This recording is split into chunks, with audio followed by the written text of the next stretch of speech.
in a research study led by Harry McGurk.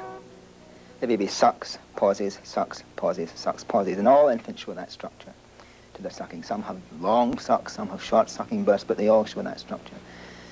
Now, what's interesting is that in the feeding situation, the mother seems to adopt a strategy when she's feeding that integrates very finely with that on-off pattern of the baby. That is to say, when the baby's sucking, the mother tends to be relatively passive, and when the infant pauses, she then becomes active and talks to the baby and strokes its cheek, stops, and the baby starts sucking again.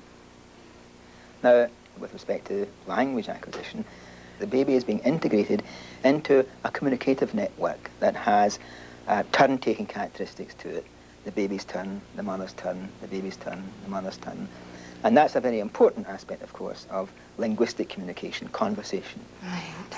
A baby learns to talk before it can actually talk. Here in Edinburgh, Colwyn Trevarthen pioneered techniques for recording these exchanges, or proto-conversations, simultaneously. James is 10 weeks old. His exchanges with his mother involve eye contact and gesture.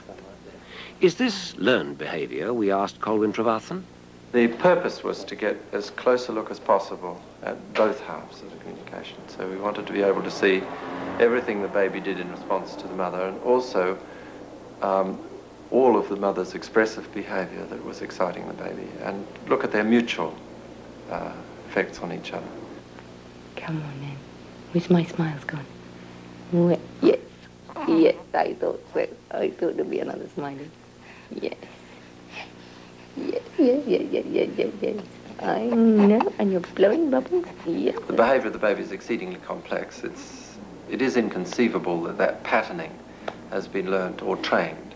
People have talked about that interaction, the turn-taking as if it's proto-conversation.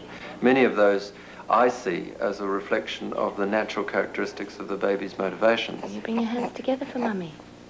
Do it to Mummy. The real difference between this and any learning theory is the idea that there is an inborn capacity to communicate as a human being, and with many, many features that are embryonic elements of speech and gesture and language communication.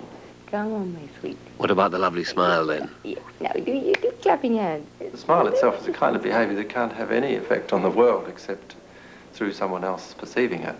It does express feeling. So babies are expressing the same kinds of feelings as the mother who reflects the affection and smiles back at the baby. But it's important to realise that it's only part of a whole complex of body behaviour of the mother. Rebecca. Yes. I think to say something.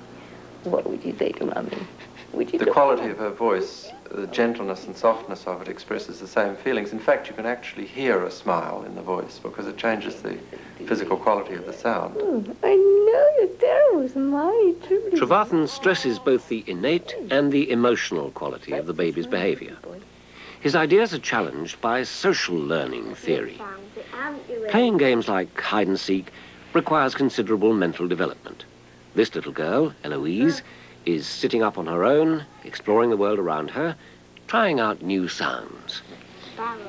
Are they attempts at speech sounds, or do adults interpret the cooing and babbling as speech? Catherine Snow.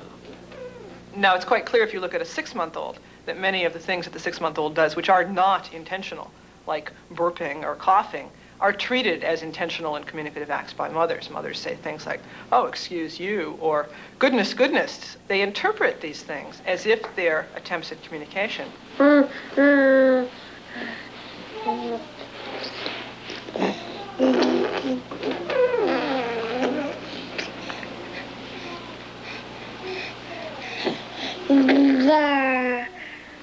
We, in fact, pull intentionality out of the pre-intentional child such that we push the child into intentionality and very much blur the distinction between the pre-communicative and the truly communicative child. We begin to look at things like the kinds of attention that very small infants pay to language. We begin to look at things like early evidence that the child is being communicative, and then the ways in which the mother or the caretaker, because it isn't always the mother, the ways in which the caretaker and the child negotiate the meaning of the actions around them. In other words, the ways in which parents ascribe intentionality to their children's early utterances, and the ways in which parents help the child to map intentionality into linguistic form.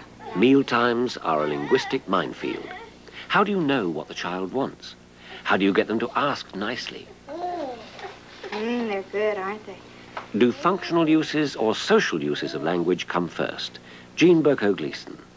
Those of us who tend to be rather interactionist are stressing these days the fact that language is not only referential, that is, the child doesn't use language just to name things, to say mommy, juice, kitty, table. The child also has social purposes in acquiring language, and I think it's nice to note that the social and interactive uses of language antedate the referential use of language.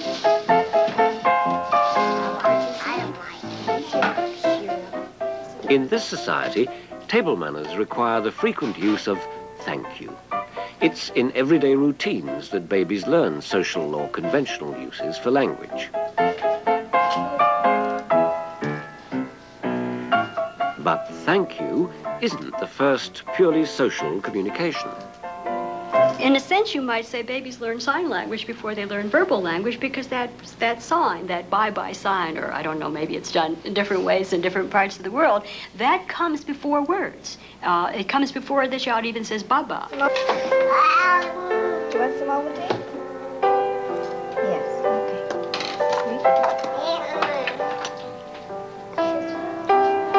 I did it. You will certainly see parents playing thank you games with children, handing things to babies and saying ta, back and forth. I think parents are doing it partly to show other people that they have a socialized child. There is a real social use of language, and it comes way before those first words. Babies learn the rudiments of communication very young.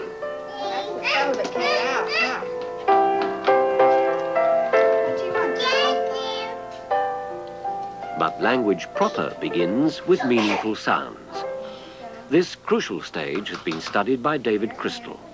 Well, one of the first things one wants to know about in language acquisition is when does language development actually start?